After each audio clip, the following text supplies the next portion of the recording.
Ndewana ezwaki mibu motoba.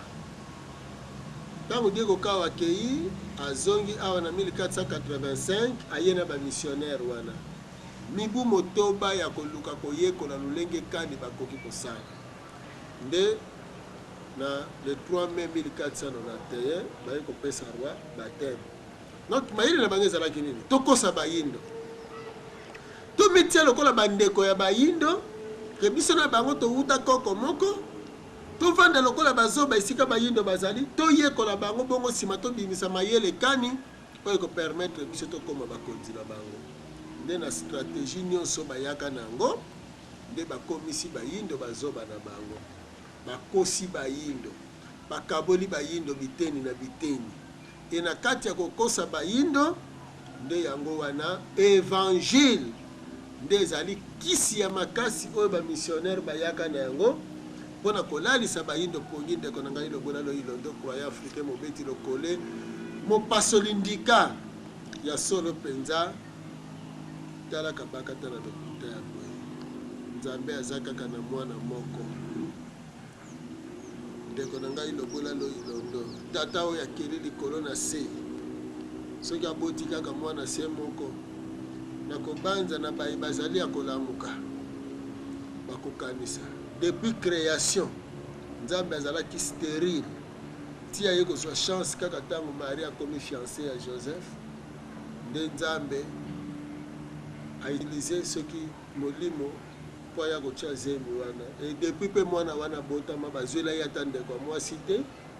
ti lelo atikala kaka fils unique.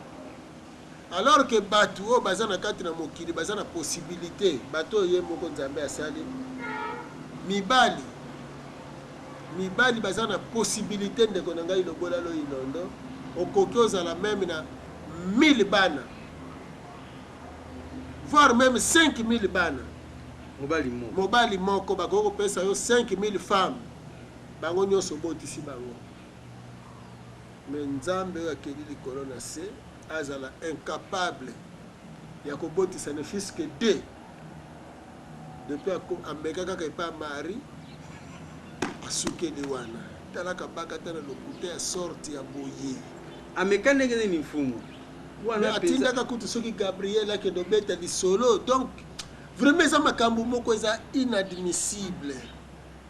Atindi nani Gabriel soki pa azalaka mukala na ye po préparer le terrain que non okokumba zemi. Donc Nzambe akoya na ndenge mystique po ya kocha zemi wana. Soki atindaka Gabriel saki papa na Yesu eza Gabriel parce que Gabriel moto asa. Omoni Gabriel ndake ko bongisa terrain po Gabriel ndalobaka na Marie ke yo kokumba zemi. Zemi Marie alobi il paraît na yebi mobali ti ndenge ni na okoma na zemi nde ya yebisi ko banga te Nzambe na nguya molimo mosanto akoya kocha zemi. Ozomona siko Marie alobi esala melanga ko eza Nzambe esala melanga ye ndaye ko bota mwana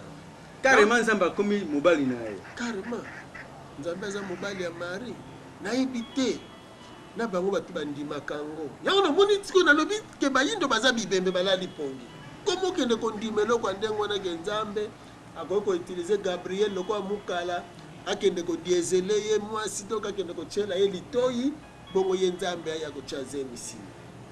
etango Joseph akomona ndengo na aloba ko Gabriel ya Yesu sute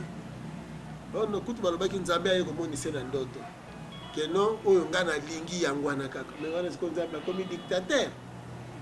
siko soka koka ko botola mwasi ya Joseph bongo basi musazo ko botola bango te pwani po botisa bango azota basi ya ba pasteur po ba ko sepela kaka ezala nango ndengo na azota basi ya ba pasteur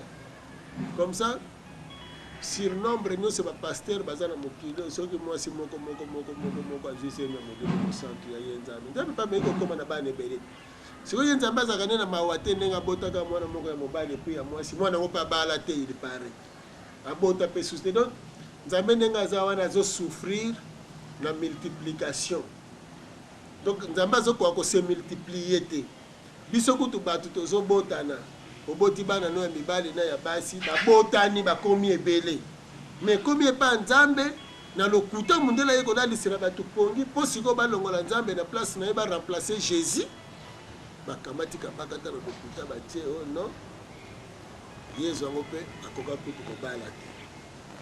akoka kotia ata mwasi litoi te donc ye mpe susu mobulu ake kokufa kaka bongo kaka lokola tata na ye donc tata kutu azwaki chance aboti ata ye Yesu mwana moko mais ye Yesu mpe nazwa ata chance wana te ozomona biloko ya ndenge wana nayebi te sikoyo nzambe soki aza mosantu aza peto Yesu mpe aza peto mais sikoyo peto elingi koloba sans défaut sikoyo Yesu soki akokaki kobotisa mwasi te seki azalaki na défaut ya stérilité te ezalaki mokano ya tata non pourquoi nzambe andimaki bacirconcire ye soki bacirconcisaki ye no ntango bacirconcise Jésus elingi koloba ke mokolo moko eza organe ya reproduction nzambe andimi Jésus azala circoncis mais aboyi kopesa ye mwasi do Yesu akufa na basentima wana akenda nango kaka moni mawa alors lisusu baloba te biso banso towuti koko moko Adamu na Eva biso ndenge toza boye eske mundele akobota biso natuna ata bandeko balandi nani ayebi mundele moko na mundele moko babotaki mutu mwindu na mutu mwindu babotaki mindele bamusu baoganga obongo ndundu eske ndundu aza race bobo balisa ndundu na ndundu siko totala soki bakobota susu race moni ndeko na biso lobola loyilondo croyant africain eza pasi kaka bescro oyo o bato bakokende likolo moni nyonso wana Yesu akoya kozwa bango toki lokuta wana siko bato bazomona nini même soki baza koniokoma na mokili c'est normal parce que bango bakoya kozwa bango bakokende na bango likolo mais prière oyo bango bazosala mokolo na mokolo ke nzambe sunganga nayebi te mpo ni bazosenga te ke nzambe ya kozwa nonga nakende na nga na lola nakende omona bisengo mpo ni bazosambela bongo te bazokima mituka etuta bango te bazobanga basasi bazobanga nyonso mais alors que Yesu nayebi te Yesu yango mpe ndenge akende ça fait esi esali à peu près 1970 quelques années ce qui te comparé kobanda soi-disant ce qui eza bongo mpe ke abotama na abandaki mosala na l'an 30 et ke akufi na l'an 33 ce qui eza vrai kobanda l'an 33 alakaki akei ya kozonga ti lelo 2008 ayaka te et soki bato bameki kodiscute mpo baloba ke balamuki mwa moke bameka koloba ke non Yesu yango mpe azowumela koya baye kobakisa lokuta un jour ya nzambe égale 1000 ans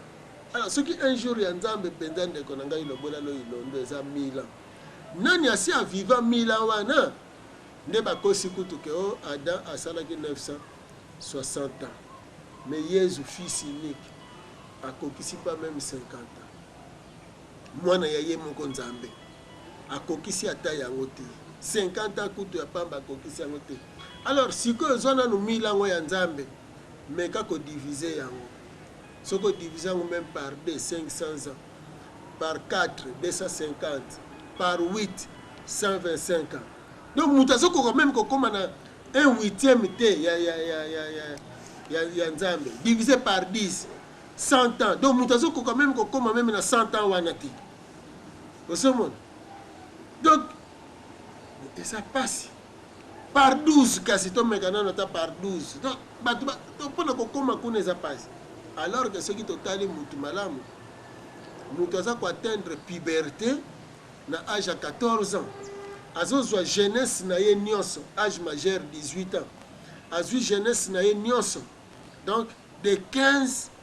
à 40 quelques donc à 45 donc 50 ans obandi koyoka poids ya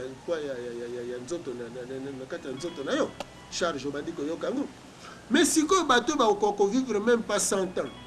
bozoloba na bango nini un jour ya nzambe eza 1000 ans donc omoni escro mosusu aye po aya kobongisa pongi wana bayindo bazokontinue komona oh non sous inspiration ya diable ono yezu kutu nanu ayete makolo eza na nzela bandimba bandi kolemba me balemba te ye moko nanu bandi akeyaki kosala